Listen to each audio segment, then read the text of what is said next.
Qu'est-ce que tu fais, Anna? Je suis en train de lever l'ancre toute seule. J'essaie de faire les manœuvres, de lever l'ancre, naviguer jusqu'à un autre mouillage, puis jeter l'ancre sans l'aide des lois. Ça travaille fort. Ah, mais je suis prête.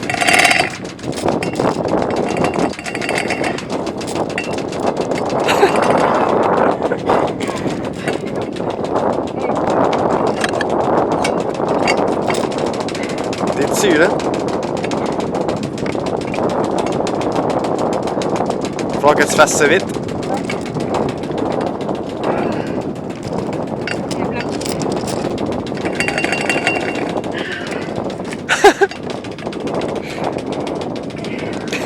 Pourquoi c'est tough de même?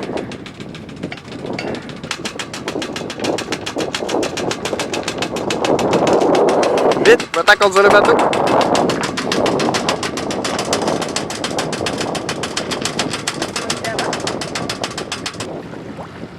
Puis c'était comment la première fois que tu désancres tout seul? C'est pas une réussite, mais c'est un progrès.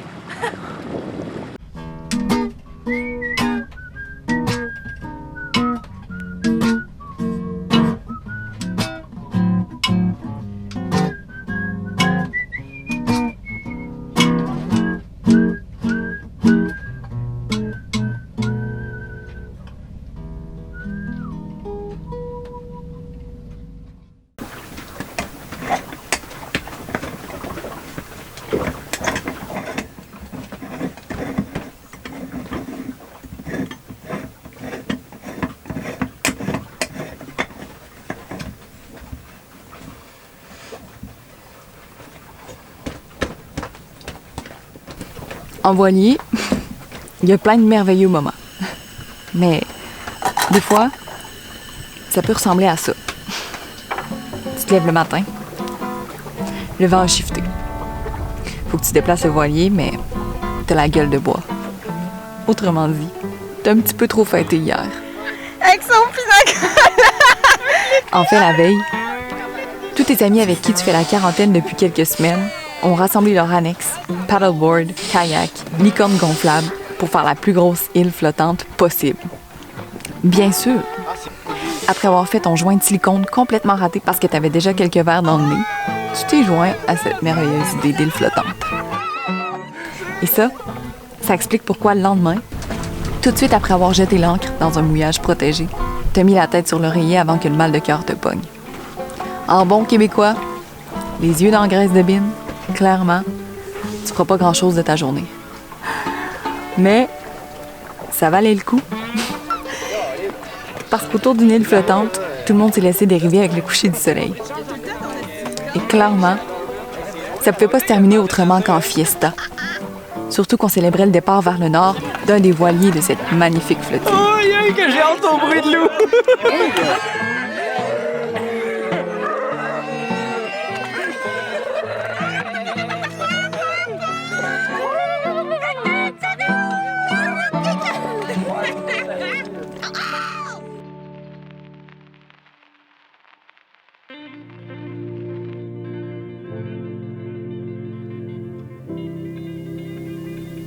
Et c'est pas longtemps après qu'on a tous décidé de lever l'ancre pour faire un nouveau pas vers le sud.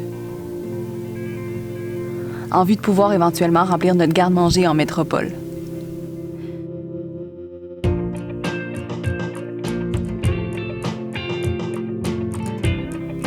On s'est donc arrêté ici, à Lee Stocking Island, une île qui est aussi connue sous le nom de la ville fantôme.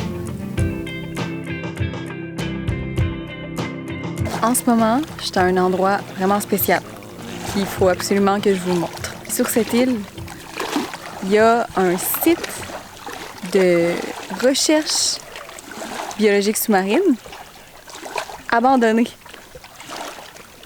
Et c'est vraiment bizarre. Mais il faut absolument que je vous montre. Fait que je décidé que j'allais filmer ça.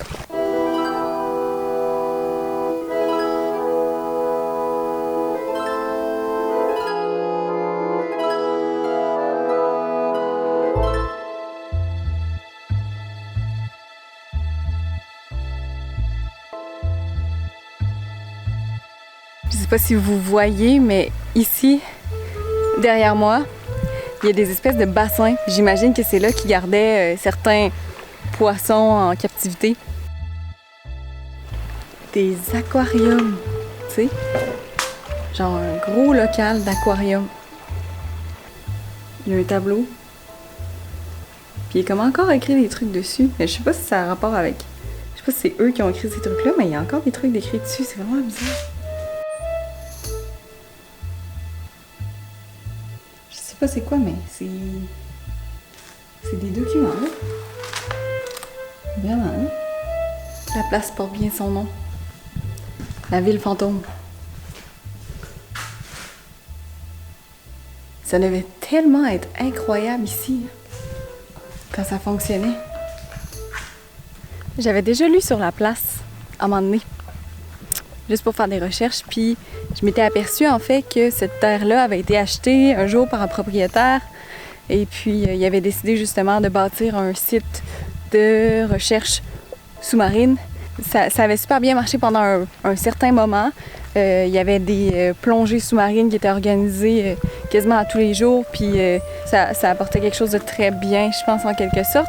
Mais au fil du temps, il s'était aperçu que c'était vraiment dispendieux que de faire des activités ici, parce que dans les Bahamas, ben, tout ce que tu utilises doit être importé, puis souvent, il faut que tu amènes des trucs des US, mais il faut que tu les amènes en bateau, fait qu'il faut que tu payes du gaz.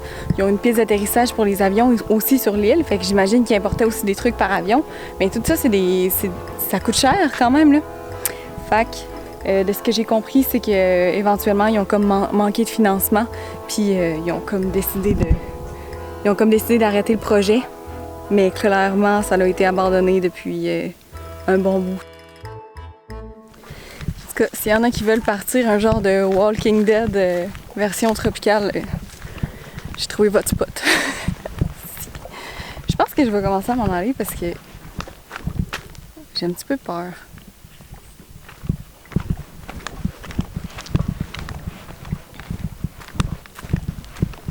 Mais pas tant que ça, j'ai pas si peur que ça, mais c'est juste... On sait jamais, là. On sait jamais.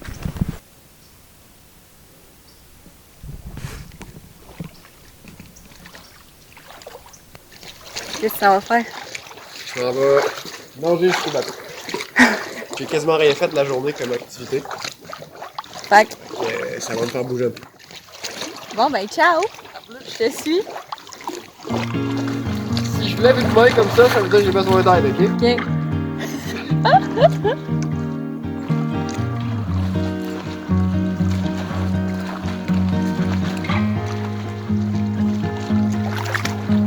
La noirceur de ton ombre rappelle ton enfance aigrie.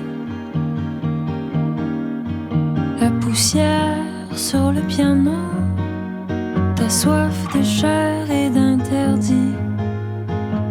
L'exil au bout des lèvres, la fuite comme une fièvre, ta maison s'envole. Le jour s'éteint, je sais pas quand tu reviens. Tu pars et repars toujours entre la femme brisée et la femme qui court dans la foule au milieu d'une vie, une ombre qui s'enfuit.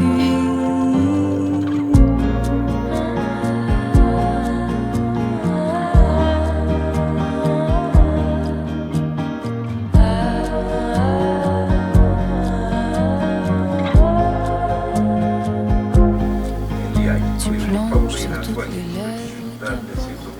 Je tiens à dire que ce soir, c'est particulièrement une belle soirée. Le vent, il a tombé. Là, c'est le coucher du soleil. Je suis en train de faire des pâtes aux tomates. J'écoute un podcast, j'ai ma petite pipe, ma blonde est là. Tu veux parler des petites lumières qu'il y a dans le carré? Ils ont l'air le fun. Ouais, ça, c'est notre nouveau système d'éclairage tamisé.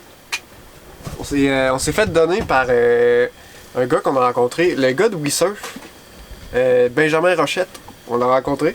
Puis on avait vraiment eu du fun ensemble. Puis il y avait ça, en fait. C'est un pod que tu peux ouvrir, tac. Puis à l'intérieur, tu t'enroules la guirlande. Puis c'est solaire. Fait que tu peux charger toute la guirlande avec l'énergie solaire. Puis c'est des LED. Tu laisses charger toute une journée au soleil, puis après, ça peut faire genre 5 ou 6 heures de lumière comme ça. Fait que c'est vraiment cool pour les gens qui veulent des alternatives pour changer l'éclairage de leur bateau, mais qui veulent pas nécessairement installer de quoi de full permanent. Tout. Ça peut être intéressant.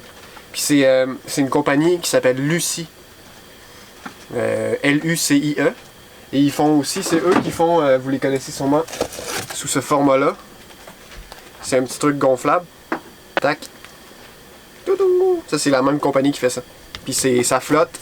Tu veux la mettre dans l'eau. Puis c'est solaire aussi. Mais c'est ça. Fait que c'est ça notre nouveau setup de lumière. Vous pouvez rater dans les commentaires sur 10 comment vous aimez. Sinon, l'autre éclairage qu'on a, on a celui-là. Avec la chandelle. Ça vient avec. Chandelle anti-moustique. Parce que là, vu qu'il n'y a pas de vent, là, il y a une OCM, des petits moustiques qui viennent à partir du shore. Sinon, deuxième setup. Il y a celle-là. Avouez que c'est moins beau. Oui. Ça, c'est le setup de base du voilier. Ouais. Fait que j'aime vraiment mieux celle-là. Ben mieux ça. Ouais, toujours voulu être magicien. Okay.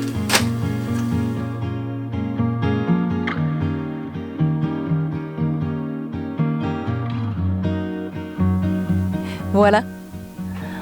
Ça signe la fin de cette vidéo. Comme à l'habitude, on tient à remercier du fond du cœur nos Patreons. Votre support fait une énorme différence dans cette aventure et on vous en remercie. Si jamais c'est ta première fois avec nous et que tu as aimé cette vidéo, tu peux cliquer sur j'aime et t'abonner à notre chaîne. C'est une façon super simple et gratuite de nous encourager. Ah oui, il y a aussi ce petit coquin-là qui aimerait bien savoir ce que vous pensez de notre éclairage de voilier. Bon, bonne journée tout le monde, puis on se voit la semaine prochaine.